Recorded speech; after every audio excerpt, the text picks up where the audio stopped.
Thank you all for attending tonight's community forum to discuss the findings of the Trotting Park Baseball Field Site Investigation Report.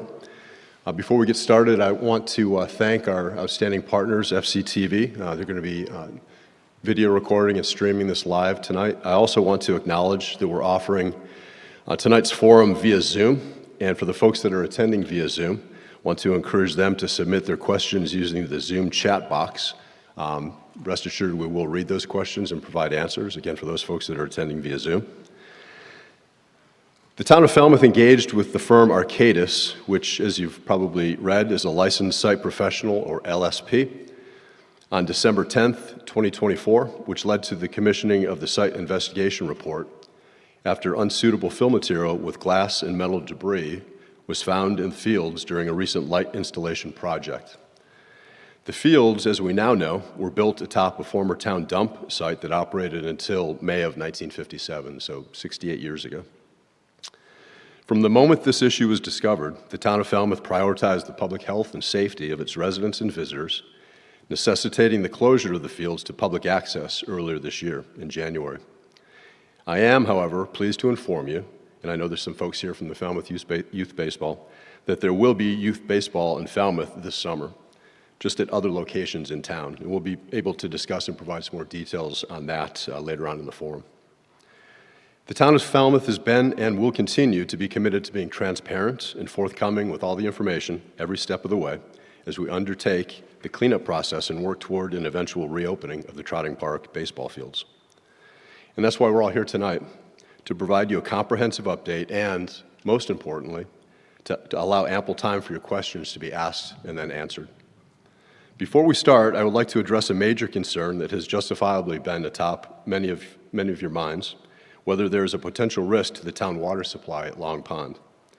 I can tell you that groundwater from the fields flows away from Long Pond, and I can also share some additional good news that recent tests of both the treated and untreated raw water at Long Pond indicated that lead, arsenic, and PCEs are non-detectable in the pond.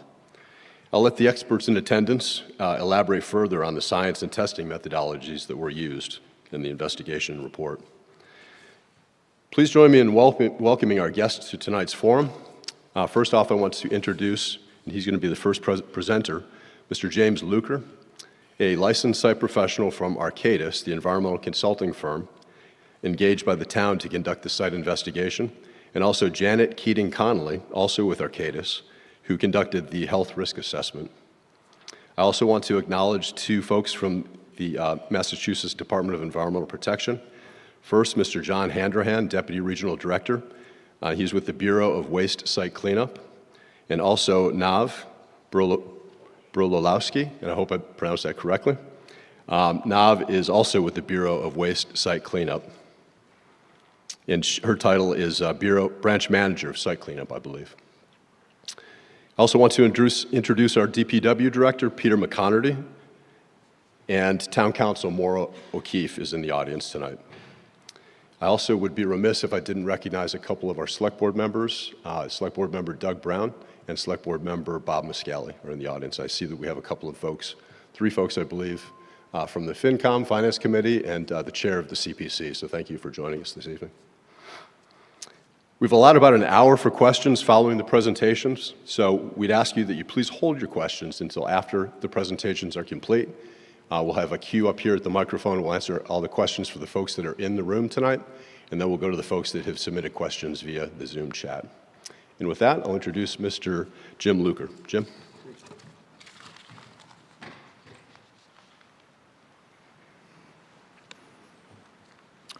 Good evening. Thanks for coming out. I know it's a pretty rainy night out there, so appreciate people showing up. I'm a project manager and licensed site professional and professional geologist at Arcadis. And as Mike was saying, we got involved with this project back in December. So I'm going to just give you a quick overview of what we've done. So it was definitely a priority with the town to determine what was going on with the fields and if the fields had any health risks. So first thing we did, We came in, we looked at this stockpiled soil that had been taken out from the lighting foundations. When they opened it up and we looked at the pile, we could see that there was debris and glass and different materials in it that looked similar to what you might find in a municipal landfill. So we suspected that was true and did a little bit of research and found some evidence that there was in fact potentially a landfill in that area. So first thing we did, we characterized the soil pile, did a battery of tests to have that properly disposed of. Then we also were directed to do a investigation of the near surface soils on the baseball fields. There's 3 fields there, and we did near surface soil borings on all 3 fields and collected samples and analyzed them for potential contaminants of concern. The other thing we did at the same time back in January is that we did a full phase 1 environmental site assessment, an ASTM phase 1, to try to get information on the history and use of the landfill and any documentation we could find in the paper record. With the initial data, we took the initial data and gave it to our risk assessment group, which Janet Conley is the head of, and did a risk screening using the criteria that's available in the Mass DEP regulations, the Massachusetts Contingency Plan. The other thing we did to try to figure out exactly where the landfill might be and the depth and what might be contained in it was we had a geophysical study done of the area where the landfill was thought to be. Then in March, we went back out.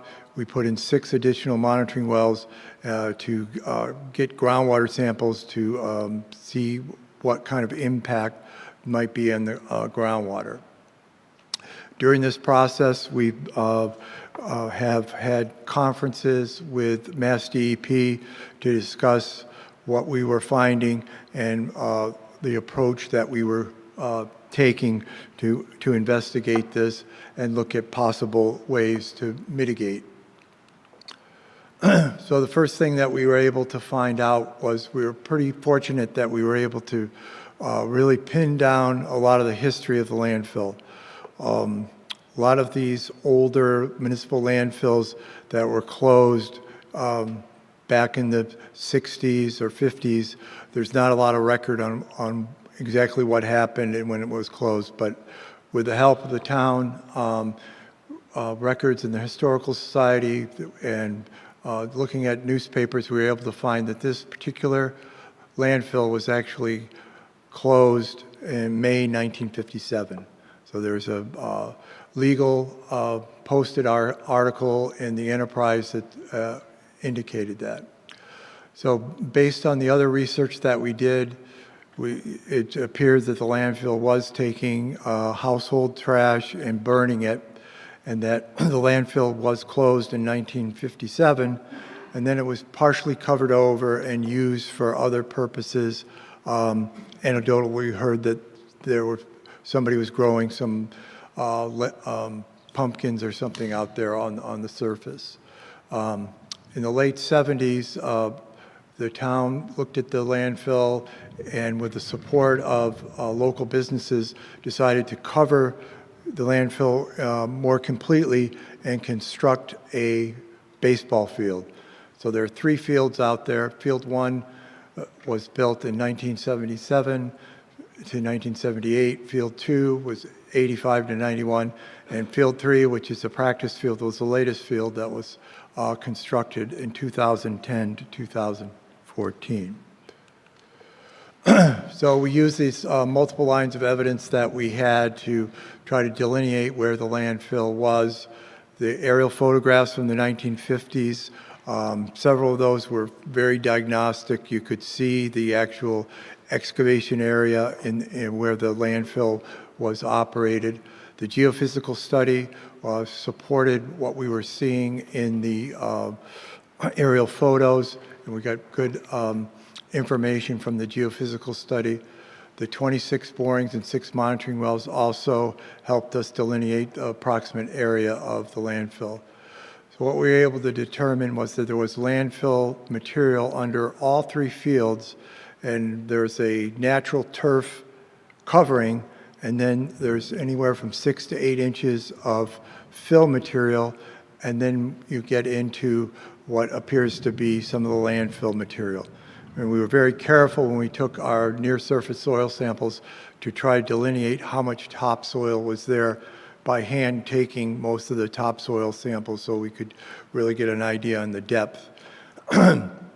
We did see some evidence of glass and debris that had come to the surface, particularly in the pathways between field 1 and 2. When we opened up the material, the unsuitable material that had been taken out of the light foundations, we found a lot of glass and metal, ash, but not much in the way of garbage or any type of material that wasn't decomposed. So it appears to be most of the material is pretty inert as far as having any trash in it. Okay, this is a drawing where we've come up with a preliminary estimate of where we believe the landfill is. If you can see that yellow line, that's the approximate outline of the landfill. Now, this is field 1 right here at the top. Get this thing to work. Right, that's field 1, that's field 2, that's field 3. So the landfill material is underneath all 3 of those fields and extends into the parking lot.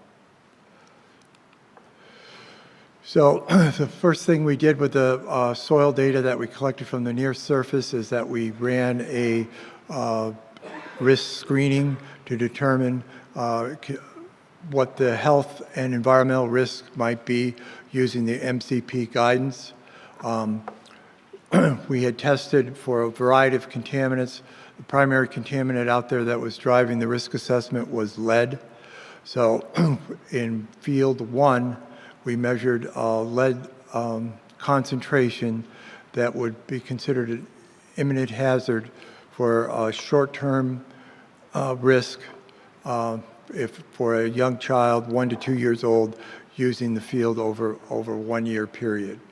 So we didn't find the concentrations in the topsoil to be that high in fields 2 and 3, but there is landfill material at higher concentrations beneath the sod and 6 inches of topsoil.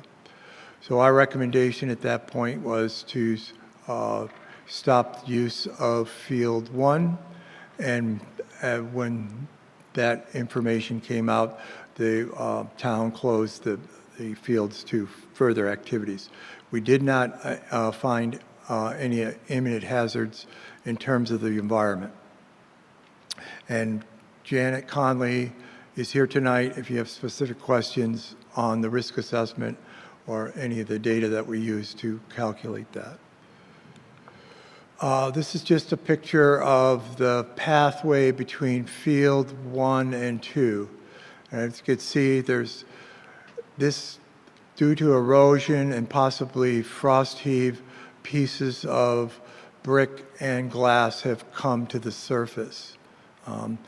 For the most part, the natural turf on the fields has covered everything, and you don't see this, but in this area where there was some erosion, and you can see that field 1, the topsoil is definitely the thinnest. This has worked its way to the surface. The other picture is just a picture of a typical soil boring. So you can see on the left the black material, and then one to the right you can see there's just glass and brick associated in the fill material. So it's fairly easy to determine when you're in the landfill material, even with the soil borings. Even though you only get a small amount of material, there's quite a bit of debris in there so that you can characterize it as containing some landfill material. We looked at the sensitivity of the area, and Mike was talking about Long Pond. You can see Long Pond is located to the northwest of the site. The site is in an area, this is the Mass DEP 21E site assessment map. It's in an area of medium to high yield aquifer, so the most stringent standards for groundwater apply in terms of reporting and cleanup. So we were using the RCGW1 for groundwater and the S1, RCS1 standards for soil. This is a groundwater contour map. This is from the April data. Our initial map that we posted that's on the website had an error in it. So we went back and found that error and used the April data to recalculate the groundwater flow more correctly, and we're looking at the other data to see if we can use that data also. But as you can see in this, the blue arrow points the direction of groundwater flow, which is to the southeast, which is in the opposite direction of Long Pond, which is to the northeast. And that's what you'd expect, as groundwater generally mimics topography. So there is that topographic high at the entrance of the park, you know, where the groundwater was actually quite deep in that well, as deep as 30 feet. And then when you move down to where there was an apparent wetland to the southeast, groundwater gets as shallow as 9 feet. So that's the pattern that the groundwater is moving that way.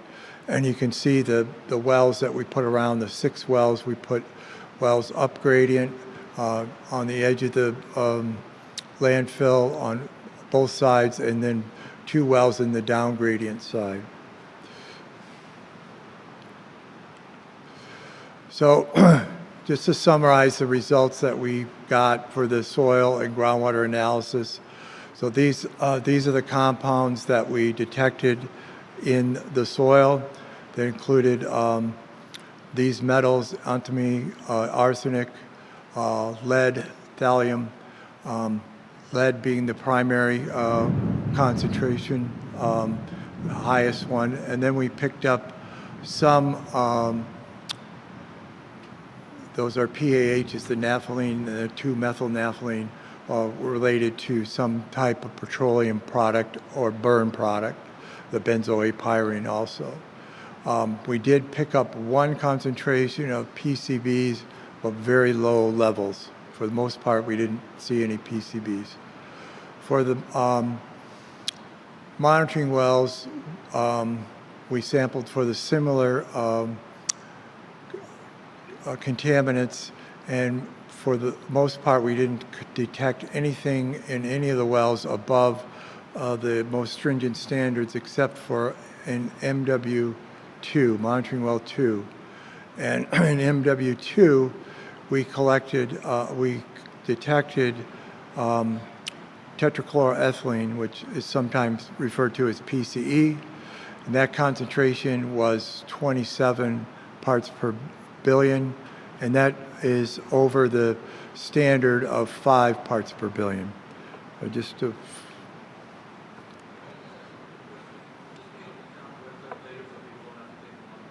yes. And so well number 2, just so you know where that one is this well here. So we didn't detect anything in these 2 wells, which are down gradient, or this well that's up gradient, but we just had it in this one well. And we went back and resampled it just to make sure that the result that we had was valid, and we picked up a concentration again of 20 parts per billion. But it does appear that there is some PCE in that area. So kind of summarize where we are with the preliminary investigation. We've moved pretty quickly on this information because of the interest in the site and the town's mandate that they want to try to find a solution and get the fields back up and running. But we've come up with these conclusions so far. You know, we definitely know when the landfill was operated. We know it was closed in 1957. We have a fairly good idea where all the landfill material is. There is some variation in the concentrations because they graded it over, and so they mixed it around. So it's hard to know where the exact edge is, but we've been able to have a pretty good idea of where the landfill material is based on the different lines of evidence that we went through earlier. We do have reportable concentrations established by the Mass DEP under the Mass Contingency Plan. That requires the site to be reported to DEP, and it has to be addressed and cleaned up under the MCP. And we have done that, and that it's been assigned a release tracking number, which that's the number there. So we have a release tracking number, and now we'll be going forward under the MCP, doing the additional reporting and cleanup that's required. The closest water supply is the Long Pond. That's the inlet for that pond is about 2,500 feet away. As Mike mentioned in his opening statements, that pond is tested routinely. They haven't found any contaminants of concern in that pond, and the groundwater flow, based on the data we have so far, appears to be going in the opposite direction. We checked with the town and looked at their records, and there are no drinking water wells on record within 500 feet of the site. And so our preliminary conclusion is the groundwater flow is towards the southeast away from Long Pond. So what's next? Okay, so we're going to do more investigation. We have planned to do a number of borings and additional monitoring wells. Some of them are to determine where the finer points of the landfill are, particularly in the parking lot area. We want to make sure we understand exactly where that ends and stops and starts. We also want to put in some monitoring wells and do some more soil testing to determine what's going on with that one PCE concentration in the monitoring well 2. We'll also, some of the borings are for geotechnical purposes. The town has engaged a design engineer to look at ways to reconstruct a baseball field, and they're going to need some geotechnical borings to help with that plan. So we will be doing additional groundwater sampling. We're going to be doing quarterly groundwater sampling for the next year. We're going to be working with the design team on remedial options when they go through and start looking at what's available and do different cost analysis. And we'll be doing reporting as required under the MCP and doing more risk characterization based on the additional data that we collect. So conceptually, we're looking at different ways to reconstruct the fields and make them usable. This situation where the old landfills like this get covered over and used by municipalities is not unique. I was involved with one in Wellesley about 10 years ago. They had a similar problem. I think there's been some, I think in Plymouth, another one that was done. So the concept is that you want to prevent any exposure to the contaminants to anybody using the field. And so the way you can do that is to put some kind of a physical barrier over the area of the landfill so that there's no contact with the underlying material. So different ways you can do that. You can put down a geotechnical barrier and put 2 feet of clean cover on it and then put on your grass turf. And then you put on what they call an activity and use limitation. And that activity and use limitation alerts anyone that comes and does work at the fields or does any subsurface work, understands that when you get down below that geotextile barrier, there are contaminants in the soil that need to be managed properly with proper protection. Another way to do it is very similar, is you can do the geotextile fabric over the top of the existing field, and then you can put a foot of cover over it and put a synthetic field on top of it. And the synthetic field is a very sturdy barrier. So in the past, it's been acceptable, and we've discussed this with DEP, to put a little bit less cover on when you have a synthetic field. And that would also require a AUL. So those are the conceptual ideas for reconstructing the fields and making them usable. And that is the basic set of data that we have to date and our plans for going forward.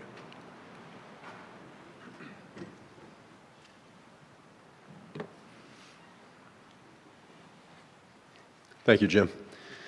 So I'm going to invite Peter McConarty, our Director of Department of Public Works, up. Peter's going to talk a few moments with regards to site reconstruction, some of the work he's been doing, working with Arcadis and with Gale Architects. Peter?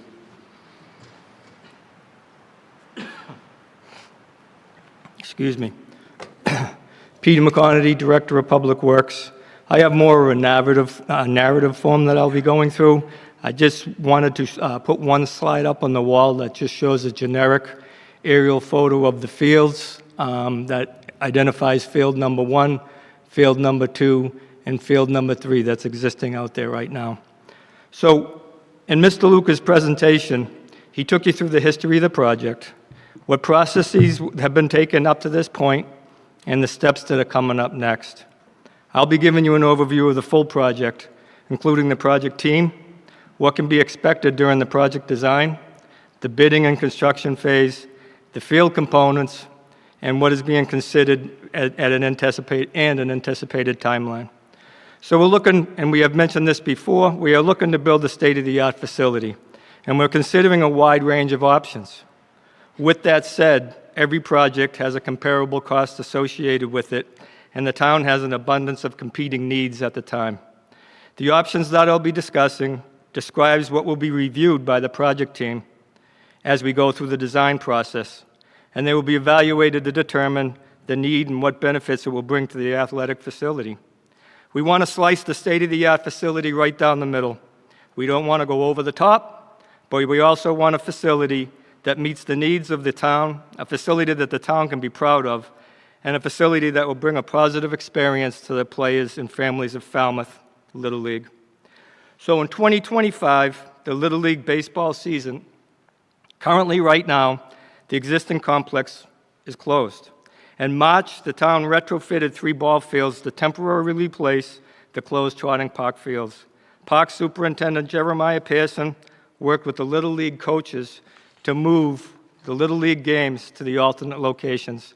The Parks Division performed renovations and upgrades to the Lawrence School field, the Morse Pond School field, and the high school JV field. The league will play at these alternate sites until the Trotting Park Field complex is complete. For the project team, on the town side, it'll be the Public Works Engineering Division. All consultant correspondence, plans, specifications, bidding documents will be managed through the Engineering Division and overseen by Town Engineer Jim McLaughlin. As the project moves through the concept, design, and final documentation phase, the Engineering Division will coordinate the funding requirements, the flow of the meetings, the presentation material, project deadlines, and ensure construction oversight by the consultant. On the environmental side, you just met the project manager, James Luca from Arcadis.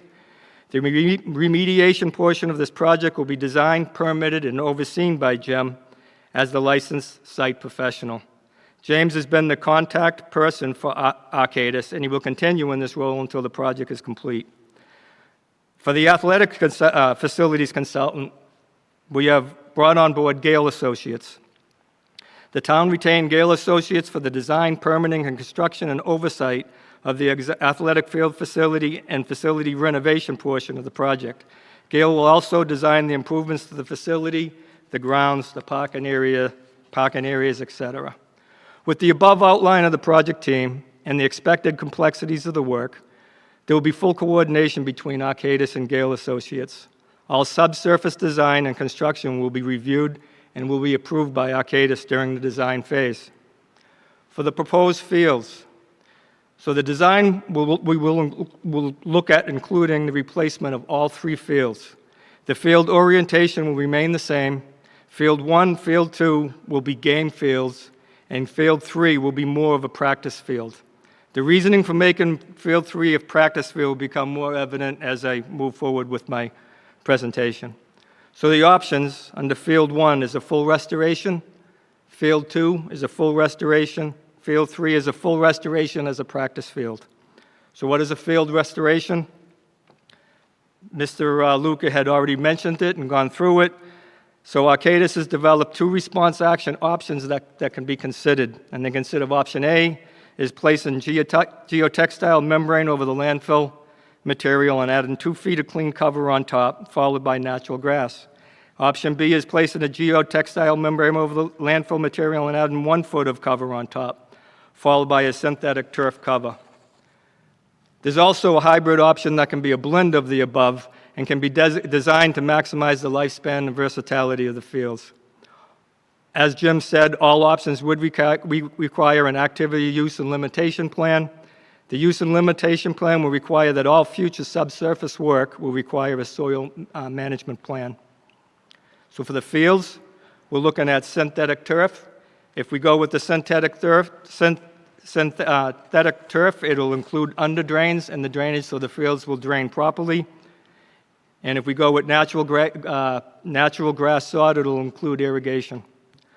We're looking at replacing the existing dugouts that are on the field. So the new dugouts will consist of new slab dugouts for all 3 fields, and they'll have game shade roof shade structure coverings over the slab. For the backstops, all 3 fields have backstops. Field number 1, it's completed. That's a tension netting system.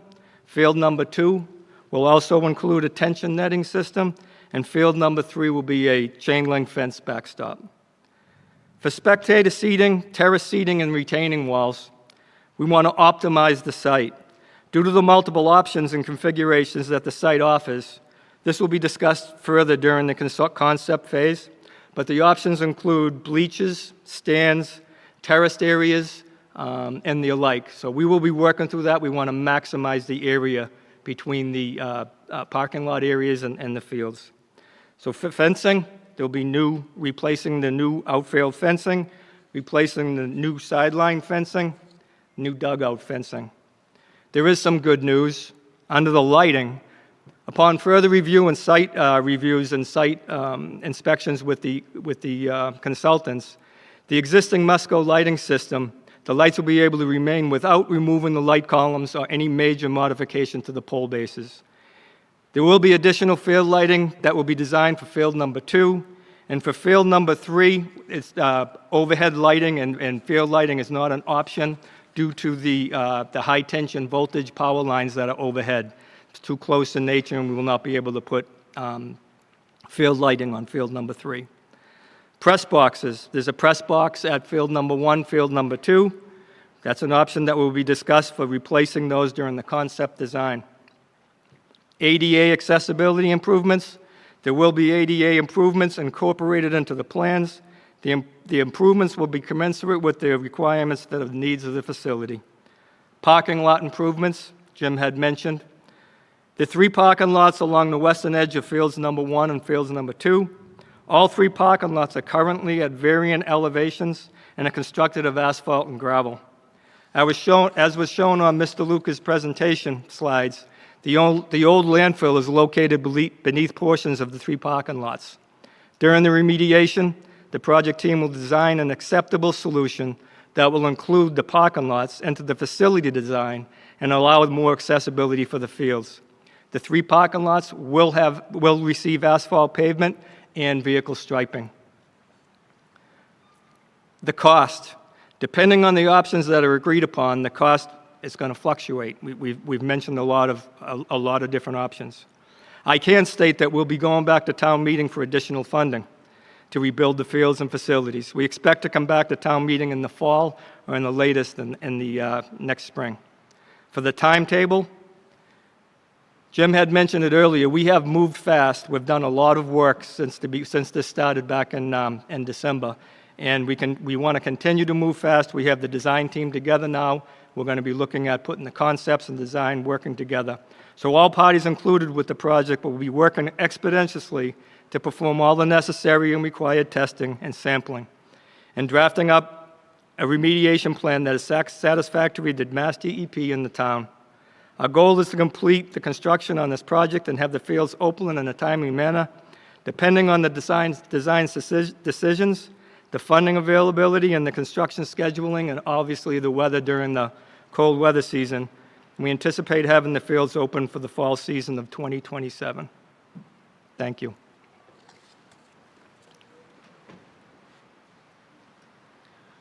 Thanks very much, Peter. So we're going to move into our question and answer period. As was indicated, the PowerPoint slide deck that was presented, as well as Peter's slide, we'll have that posted on the town's website tomorrow. We'll try to get that posted tomorrow. So what I'd like to do, I'll kind of act as a mediator. And I know we want to allow the bulk of the time that we have remaining, all of the time that we have remaining, to allow you to ask questions. So if you have questions, if you want to queue up at the microphone to my left, we'll go ahead and start that. I think that we have a few questions that have been submitted from folks attending via Zoom. So what I'd like to do is address the questions from the folks in the audience tonight first. So anyone have any questions? Who's going to lead it off? To use a baseball analogy.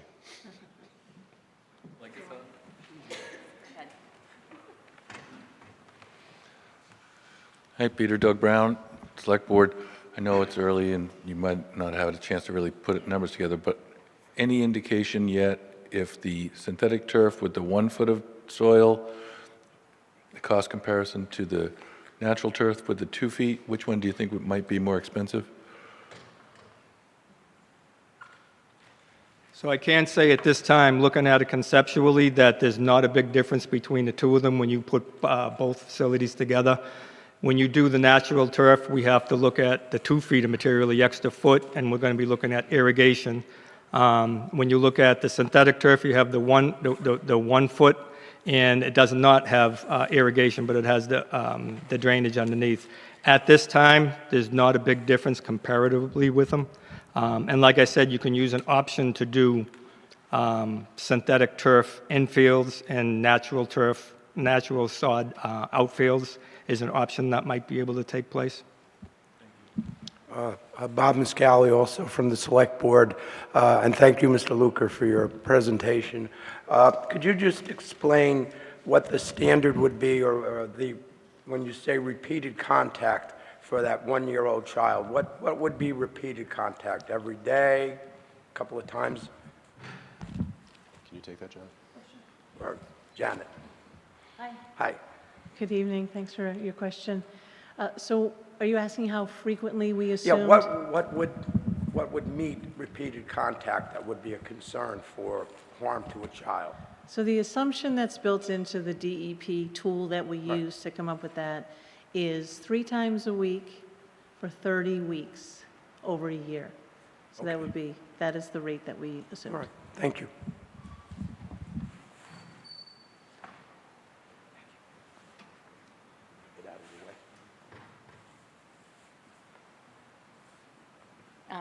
Hi, Abigail Noble, Precinct 2. I had a question about the potential of artificial turf. I know it was brought up at the fall town meeting.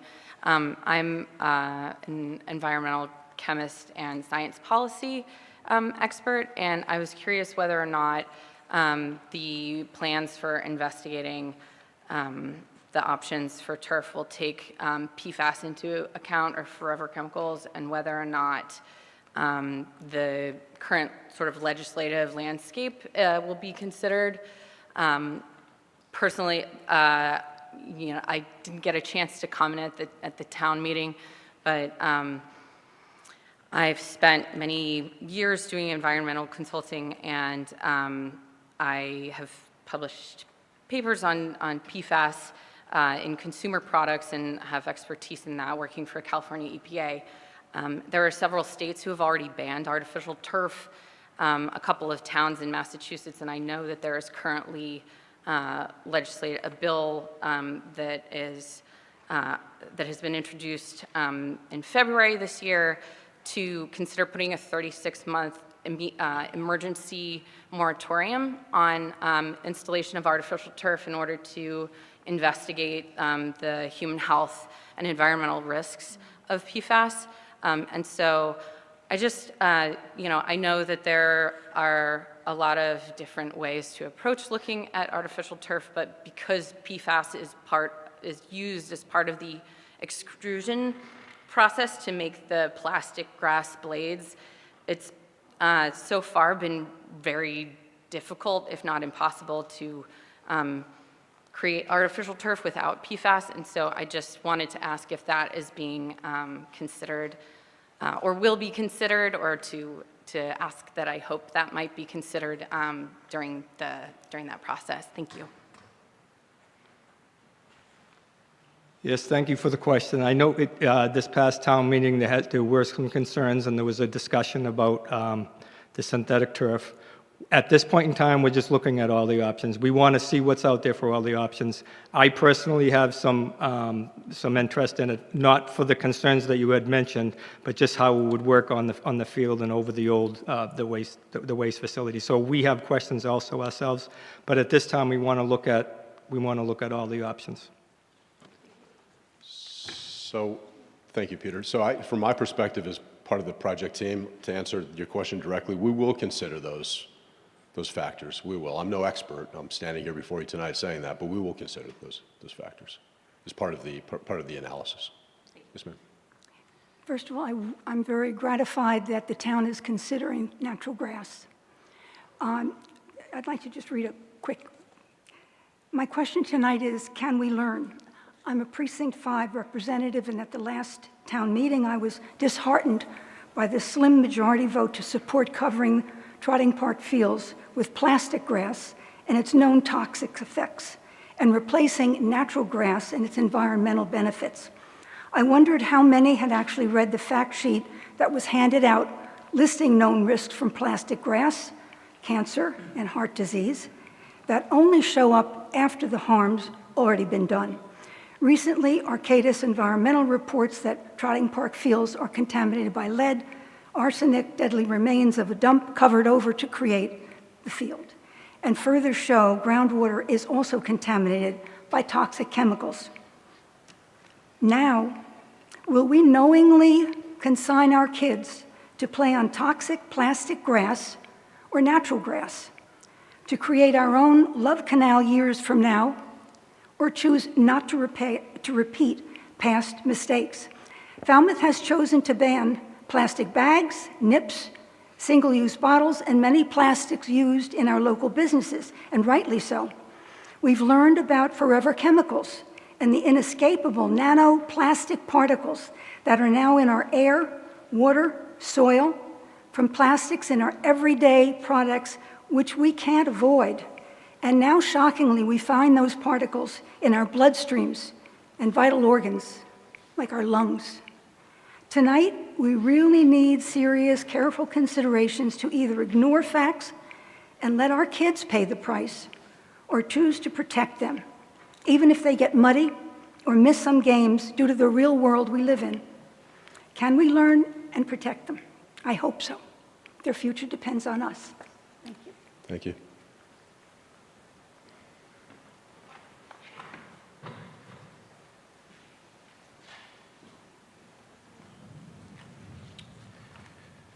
Rich Rogers, I just want to say thank you to Peter and everyone at the DPW and the FYB guys for getting the fields ready for the kids this year so they didn't miss a season.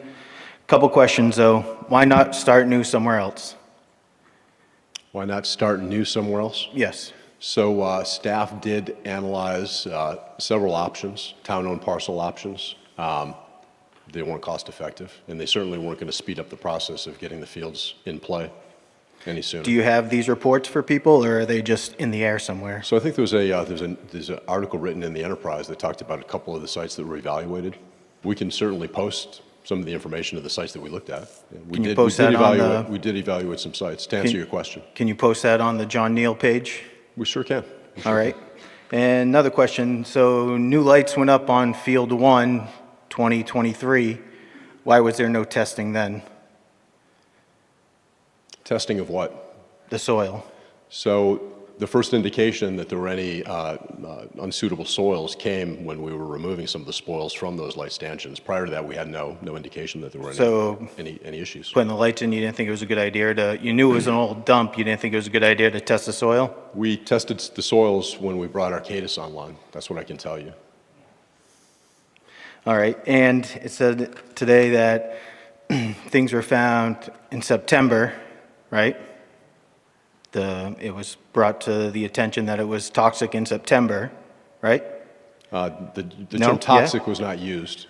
Some non-compliant soils were discovered. It was in September, right? No, So, no. no.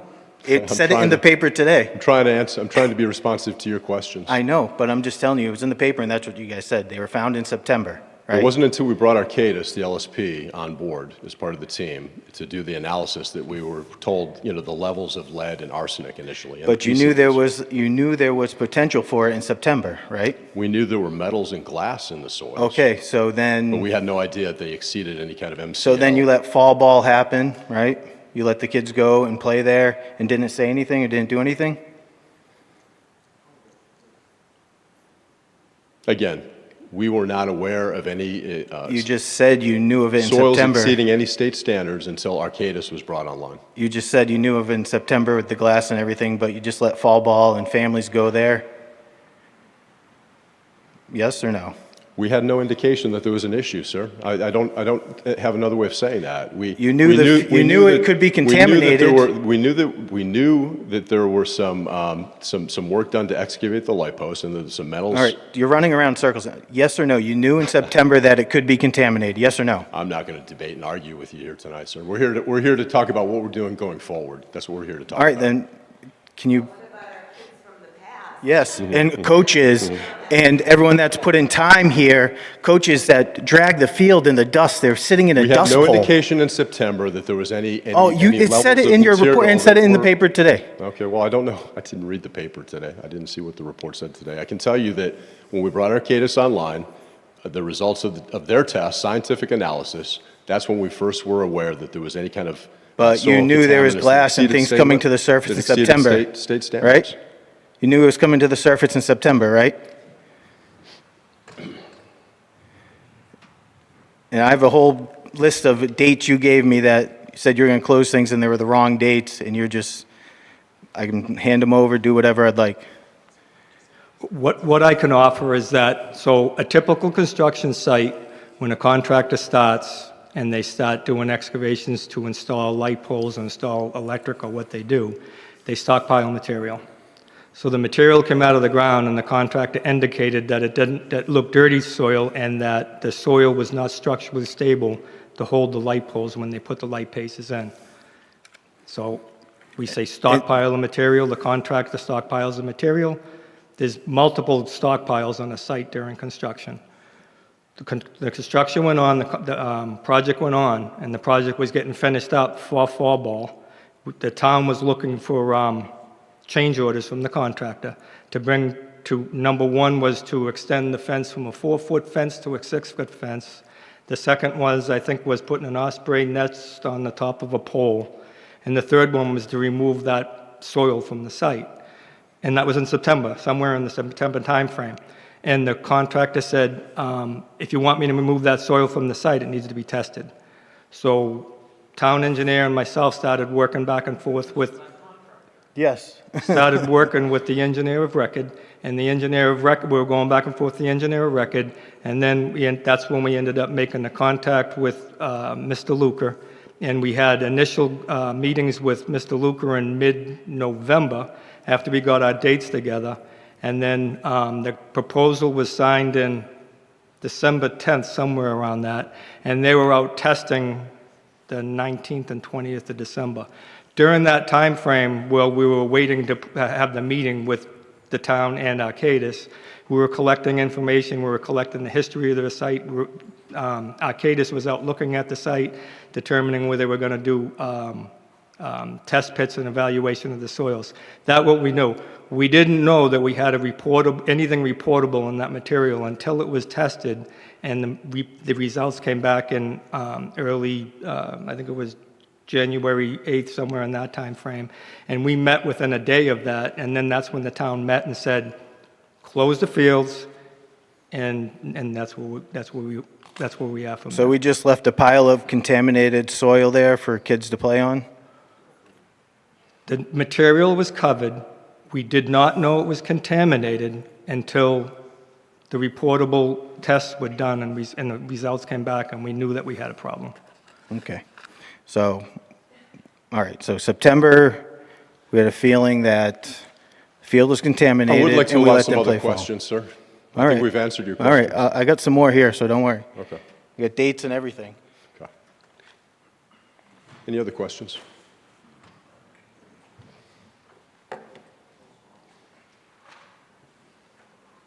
To restate one of his points, you didn't know what was in it, but you don't know until you look. And so you have to be curious when you're building on a landfill. You have to exercise an abundance of caution, but be that as it may, that's in the past. I would like to thank the town for getting on this when it did. A lot of towns might not do that, but so that's good.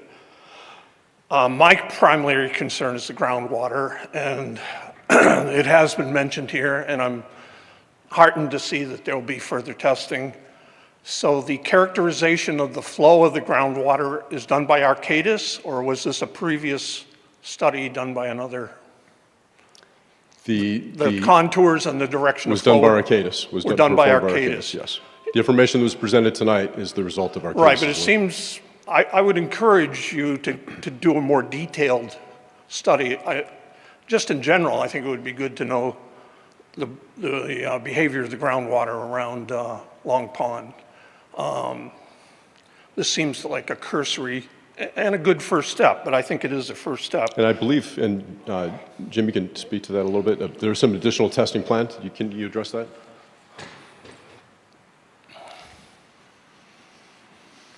Hello. Hi. So we put in 6 wells, and we measured the groundwater elevation in those 6 wells. And those wells are tied to the USGS datum. And so They're tied to it. They're- They reference it, or? yeah, so it's like, it's tied to this. So, for example, do we know the thickness of the lens? Do we know We don't a have. 3D picture of how that's distributed? Well, we know something about Long Pond. We know the elevation of Long Pond is around 12. We know the elevation at the landfill is around 7. So we know that Long Pond's kind of a flow-through pond, so the groundwater is generally going that way in a regional basis. So we do know that, and so we have pretty good information, and we know the topography, and the groundwater follows the topography.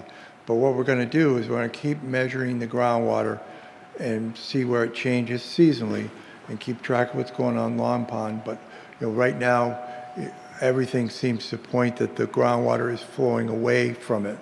In addition to testing the wells, we also tested the irrigation well that's at the soccer field, which is even further down gradient, and that also didn't contain contaminants. So I'm not a groundwater expert, but there must be a way of determining the thickness of the lens of water. And Yeah, you could put in deeper wells to Yeah. figure that out, and we are going to put in some more wells, and we may go a little bit deeper to figure out. I'd like to encourage the town to put additional resources to cover the cost of a detailed study of the groundwater, because it's extremely important. What you have here is a chemical mystery. You've gone from putting light poles in to finding glass and metal, to doing boreholes and finding quite an exotic array of metals in certain places, in hot spots, I would call it. And the 1,600 ppm of lead in one hot spot would to me say, let's look a little more carefully at this and see if this is a maximum. Is this a medium of even higher hotspots? Is it a one-off thing? It really is a mystery. And then there are the things like antimony, arsenic. I think thallium was found in one boring. In your experience, what would be the source materials in a garbage dump for things of that nature? Well, the garbage dump takes in all kinds of household trash, and then they incinerate it, so it has a tendency to build up metals. Metals don't volatilize, Right. so that they become concentrated in the ash. And of course, the lead is the most common metal that you're going to see in that kind of material. So lead's very common. Well, zinc was pretty common. Zinc, yeah. I mean, zinc was huge, and it's a regulated metal. I mean, And it you know, is very common. But Yeah. what I'm trying to get to is you have a geological mystery here. And I think you need to go very carefully about unraveling that mystery. And I'm not sure how you came up with it's not a grid of boreholes. It's sort of, was that based on the ground penetrating? Yeah, we put wells up gradient to the sides and down gradient at the landfill. So I read that part of the report and it said it would show metals. Did that mean ferrous metals or lead, like lead batteries or what? Yeah, large, All of that? large pieces of metals that they But can, what kind of metal? I mean, car parts, things like that they could pick it up. So that's those types of things. Barrels, those types of things. yeah, it would be nice to, I mean, finding antimony, the only thing I could find on antimony is that it's part of car batteries. It's in the dividers that divide the cells in car batteries, and maybe it's a hint that there's a bunch of, I mean, it was an unrestricted dump. It wasn't just household waste. I don't think there were people checking people in and out. I think anything could be in there. And the other concerning thing, the TCEs, the volatile organics, fortunately they weren't found everywhere. And I think there was a PCB detection in one of the, Yeah, there was a very low level. that's very concerning. That means, what's the word I'm searching for? Transformers possibly buried there, things like that. Yeah, I would could be, but that really, I think the town has done a fantastic job for an initial look. But I think it should be treated as an initial look. And consultation with the state EPA should be a high priority. And I hope to see more detailed analysis in the future. Not to get nitpicky, but the ground sampling went from 0 to 0.5, and then 0.5 to 5 feet. So my take on that is that 0.5 to 5 feet, where most of the high metal concentrations were found, would be a lot of dirt that was mixed and then subsampled, right? And I would hope in further reports that you say how much dirt was sampled, what the size of the subsample, and for goodness sake, when you say not detected, put the detection limit that you didn't detect. That's very informative, and I'll stop there. Thank you.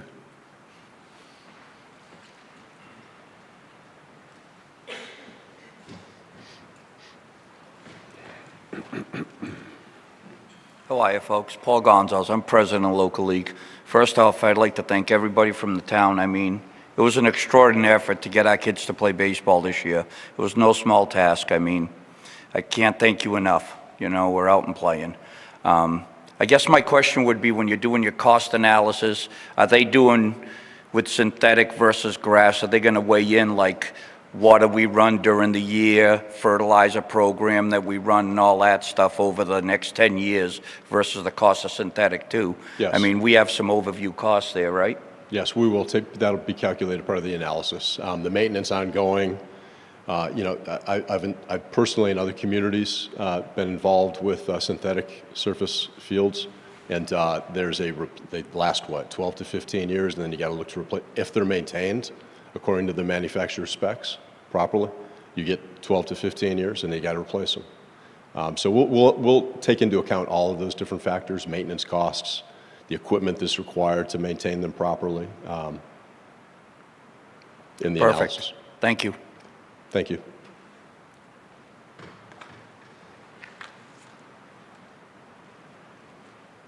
Hi. At some point, there was some information that, Can you bring that microphone down a little bit so the folks in the room can hear you? Maybe not that far. that time, that the distance from a domestic well was at least more than 500 feet? I believe that's correct. Jim, Okay, can you is speak that to kind of the standard for, do you really know that 500 feet is a long enough distance? Well, that's the search that we've done to date, that we just wanted to make sure there were no wells within 500 feet of the site boundary. So that is a guidance number in the MCP. So, I see. but we haven't really, we're continuing to research that, but we haven't really found any evidence of private wells up in that area. But the way we do that is we go through with the town and get the records and make sure that all of those addresses are hooked up on water and are paying the water bill. And there's no record that they've actually had any kind of a well or well log associated with that property. So we've done that with the private wells and also with irrigation wells. They're trying to find out. Not all the irrigation wells, unfortunately, come into the database, but definitely want to make sure we know that there's no private wells. But, we don't have any evidence right now that impacted groundwater above drinking water standards is leaving the area. Okay, well, my well, I believe, is quite a lot farther away than 500 feet, but I'm still concerned about, I need to find out about the groundwater flow and, Can you supply your address and we'll look it up for you? yeah, I'd kind of like to see a map with the groundwater flow indicated with my property, so maybe. Yeah, we will take a look at that. I don't know, do you know how far you are from the baseball field? No, not really. Which direction? Do you know which direction you are? I can't really tell you that. Well, we'll I'm look better if at I it. look at a We'll map. set up a time to meet with you, ma'am, and we'll take a look at the map. And Yeah, Yeah. absolutely. get that straight. Okay, the other thing is, when the comparison between natural turf and artificial turf, we hear that the artificial turf is cheaper, and I can't help thinking we're being treated to the high cost of low prices, because how do we really estimate future health effects from the chemicals in the artificial turf and the environmental damage, where, the dump that is having to be cleaned up now, 50 years ago, where somebody had said that, or far longer ago than 50 years ago, somebody said that that wasn't the right place to put a dump, and it wasn't the right place to put baseball fields. Somebody would have said, well, another alternative would have been too expensive. Well, we're paying for it now, and are we going to have the same thing to face 30, 40, 50 years from now from the artificial turf? And I think we should also consider the cost to the environment of the displacement of plants and animals, and the heat that's created, which would be, with a grass field, you have the cooling and the oxygen production, and those are costs, plus the disposal and recycling of artificial turf. It gets pulled up in one place and put down somewhere else. So why are they pulling it up in the first place? Because it's worn out? I mean, this doesn't make any sense to me. So Thank you for the questions. And again, in the interest of being transparent, we're letting the community know we're looking at synthetic as an option. We've not landed on that. We're going to consider all options that are available. And we hear the concerns of the community. Sorry, Abigail Noble, Precinct 2. I just wanted to add one bit comment that I think touches on both of the previous two comments, which hopefully is something in the direction of solutions. I wanted to ask a question whether the Toxic Use Reduction Institute, which is a Massachusetts state government agency, they have done an alternatives assessment to compare organically managed turf, conventional turf, and synthetic turf, and they found that organically managed natural grass is both safer and more cost-effective over the lifetime of those fields than artificial turf. I've also looked on their website, and they do have community grants to municipalities to address toxic chemicals associated with their strategic priorities list. So that might be an option that could be looked into if there was additional community concern that might go beyond what the town might be able to do. So Thank you for providing that. We will research that. Thank you. Mr. Rogers.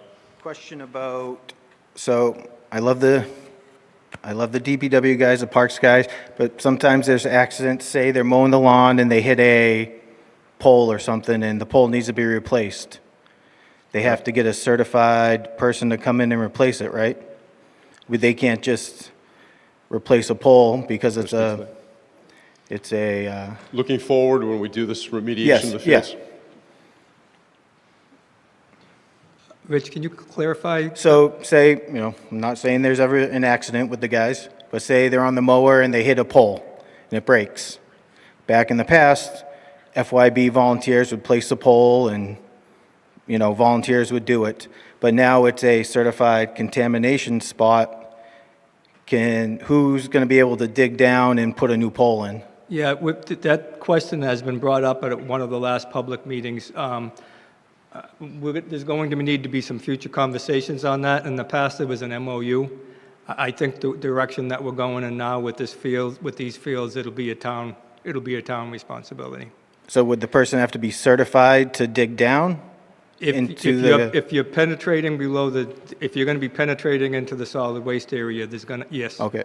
Yeah. So as long as it doesn't go past the barrier, anyone can...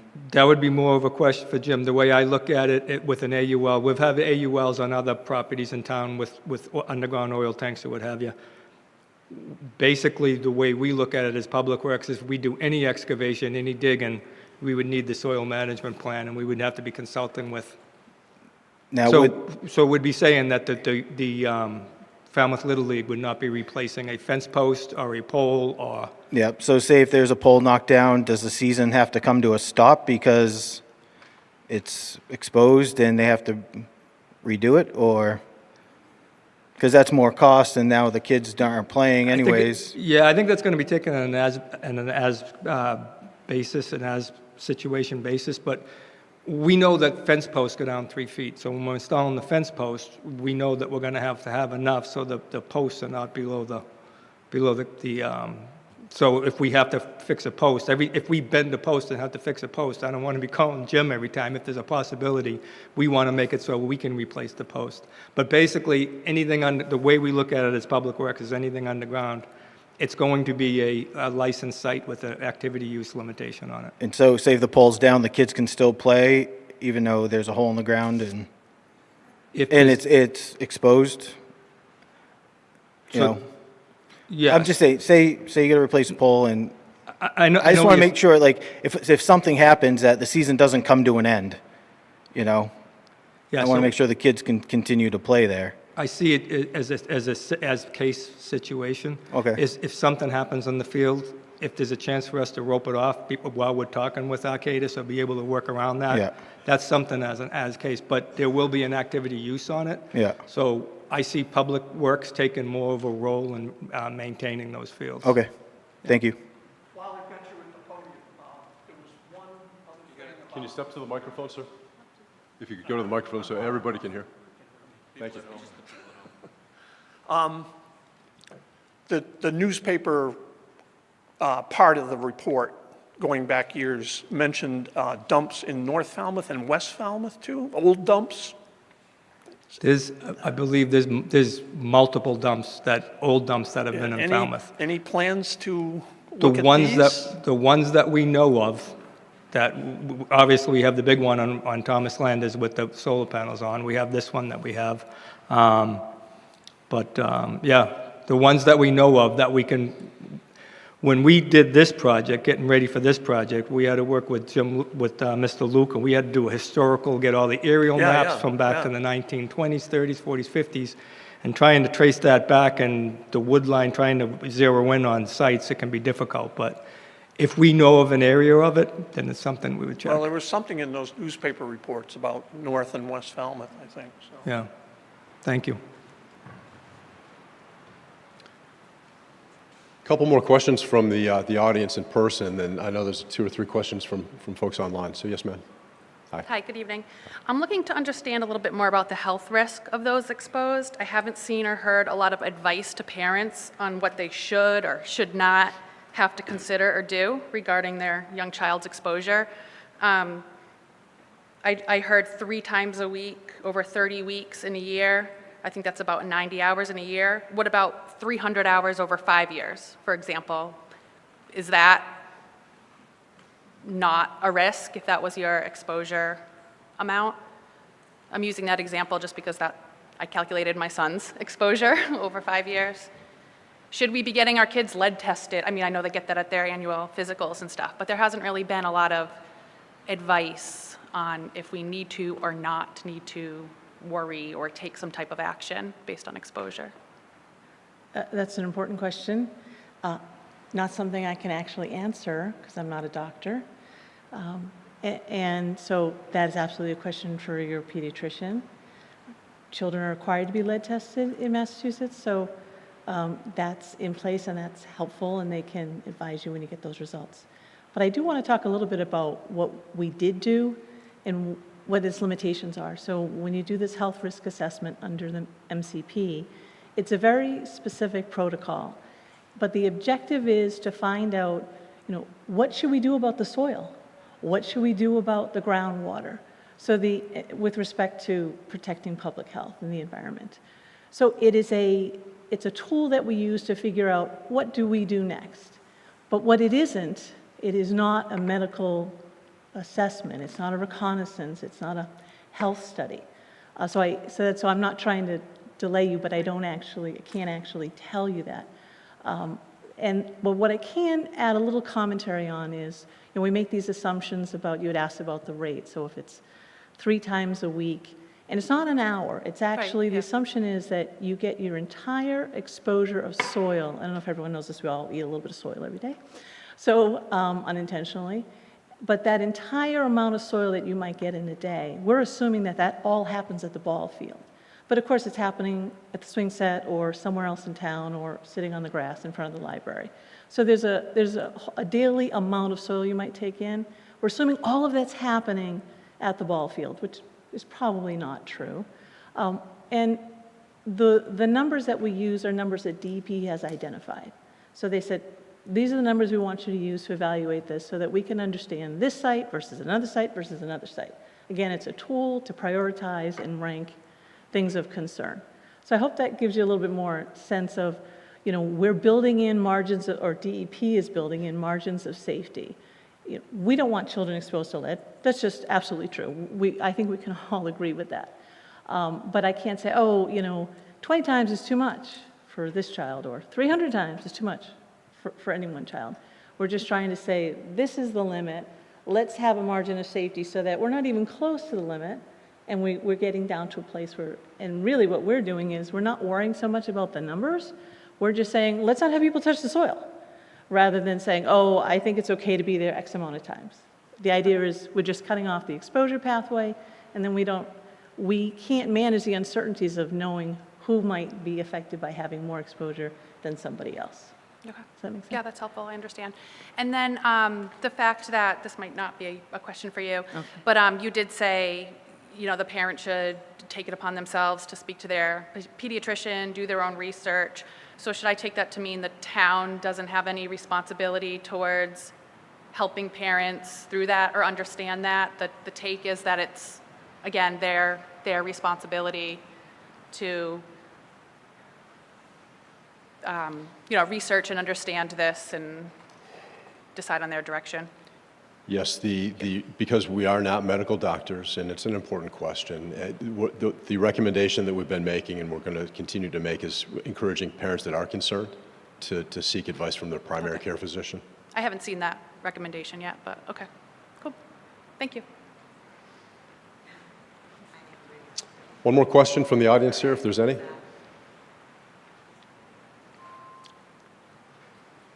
My name's Rich Bradley, Precinct 7. You said that Peter did, I think, about the looking at other sites. Was the too cost prohibitive or what? It was, and we will post the results of that, the sites that we looked at, and I think there was an article in the Enterprise a month or two ago that talked about a couple of those sites. I think one of them was Thomas B. Landers Road. Do you want to talk about those a little bit, Peter? You might be able to give more specifics in terms of the site development costs and the topography. Yeah, I think we were talking about 4 separate sites. One of the sites was the site on Thomas Landers Road. It was a wooded site to be able to go in there and clear the site and open it up. One of the concerns that I had in particular is Thomas Landers Road is a very busy roadway. We got 2 concrete plants that are right there, and those trucks are traveling at good rates of speed Monday through Saturday. So for me, pulling in and out of that site was a concern for me. I mean, those trucks, you're not going to stop one of those trucks from 300 feet away. So that was one of the concerns for me. One of the other sites was the compost facility.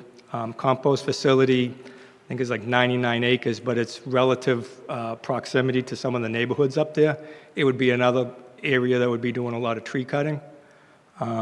So we looked at that and said that probably would not be a good site. There was some other considerations, but that probably would not be a good site. And then we looked at the Augusta parcel that's over by next to Falmouth Lumber off of Brick Hill Road. And we also looked at a possibility of up at Carrot Shop Road. Those sites right now, they're town-owned, they're public use, and right now they're being held for the possibility if the town does not get our outfall that we're going for, we're going to need them for the open beds, for the discharge, for the wastewater. So that, until we find out, which is probably the end of 27 to 28, kind of put those sites off the list. And we started looking at this current site and we said, all right, so we have a current site that's already there, that they're already being played on. There's already neighborhoods around it. There's already sports lighting. People know that they're there and people are not complaining right now.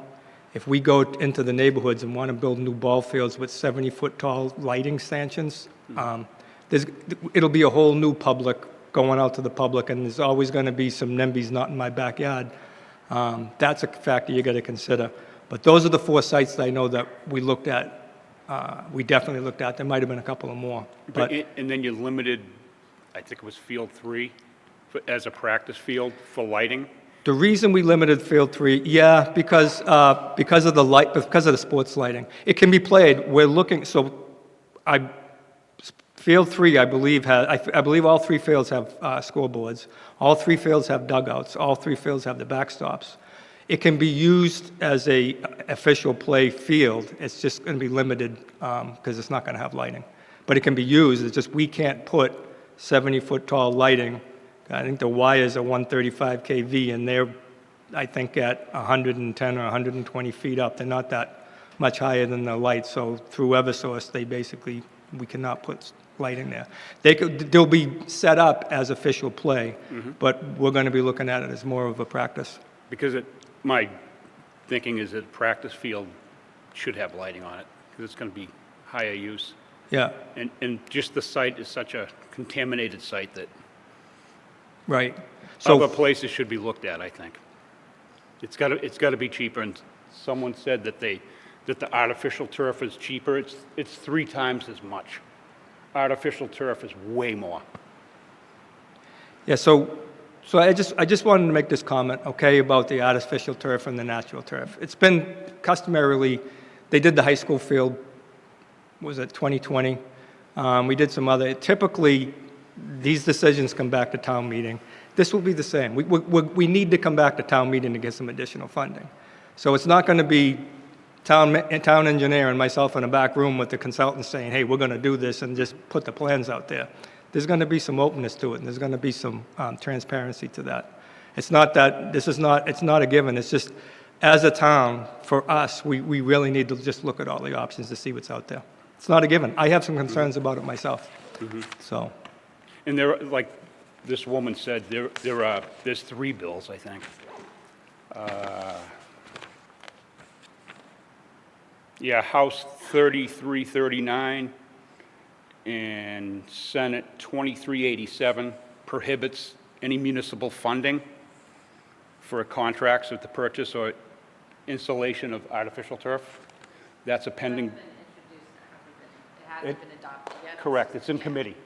And so, and S624 was filed by a petitioner, and I think that's about the PFAS stuff. So there are like bills concerning, and that's within that time frame. There's no telling whether they're going to pass or not, but it's a concern. And then FIFA is requiring for the World Cup, every surface that they play on has to be real grass, whether it's inside or outside. It's got to be real grass. And Gillette Stadium, they'll be ripping up and putting real grass in there. And that's where everything's going. And like you and I exchanged emails about sub-air systems. You can put a sub-air system in a soccer field and the field for probably $1 million, where artificial turf field's going to be like probably $3 to $4 million. And the maintenance, there's a lot of maintenance that you need on artificial turf also. And it's got to be done by certified people. And the high school field, they didn't maintain it right. And they pretty much lost the warranty on that. I got all the records on it. It's supposed to be during the... That can be an issue, the maintenance. And thank you for the questions and the statements. We appreciate the settling in information. period is like when you put the field in. I think off the top of my head, it was like 2 months. And it says it shall be groomed weekly. They groomed that field in August, and then they didn't groom it again until November. Sir, I want to go ahead. We've got a couple of questions from folks that are attending online, so if you don't mind. My point is that the town doesn't have a good record at maintaining in the Understood, and our point is we're going to problem- look at options, and this is the just one of problem. those options. Let me finish. The problem there is there's too many people controlling the fields. There should be like one department that controls all the fields. Okay, thank you for your statements. Peter Johnson-Stubb, we have a couple of questions from folks online. We do. We have a question from Peter Hargraves. It's, I'll call it 2 questions. One is sort of a 2-parter, and Peter McConarty did touch on it. The questions are, what is the range of estimated cost for the entire project? And are there funds available from federal, state, or other sources to cover all or part of this cost? Go try that.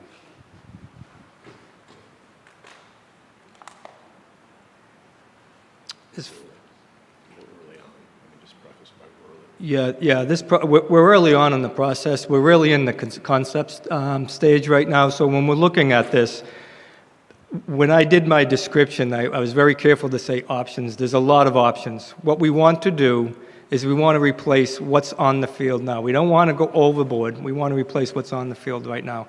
As far as grants out there, I don't know of grants. As far as funding for it, for a cost of it, like I say, we're early on. We're early on in the process of it. But they're athletic fields. They're going to be expensive. The projects are going to be expensive, and being on top of the waste site and having 2 contractors together, it's going to be expensive. We need to remediate the fields as they are right now. The fields are already in play right now. They're already working. Our goal is to have the 3 fields up and running where they are, and we don't want to change the orientation. They work as they are. We're trying to rebuild them as they are. But as we get more into this concept and design, and we start looking at what the options are. For an example, just very easy, the backstops. You can get a chain link backstop, you can get a tension backstop. There's about to be about $100,000 difference between the two systems. One obviously works a lot better, but once you start getting into that, design, what are we going to use, what are we not going to use? That's when the cost will start becoming clearer. Thank you. And then the last question is, with contaminated water on the site, is irrigation feasible?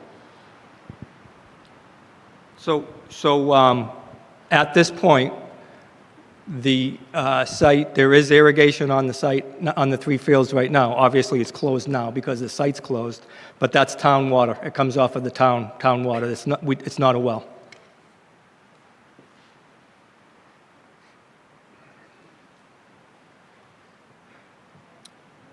I want to be respectful, mindful of everyone's time, and again, we thank you all for coming out in such rainy weather. Any other questions from the floor? Yes, ma'am. Lilia Franton, and this has been a very great meeting, and I thank everybody, including you, Thank you. for setting this up. It was very important, and I appreciate that it was done, and I appreciate the DPW and the Arcadis. I mean, I think all of that has been wonderful for Falmouth, and we should be proud of that.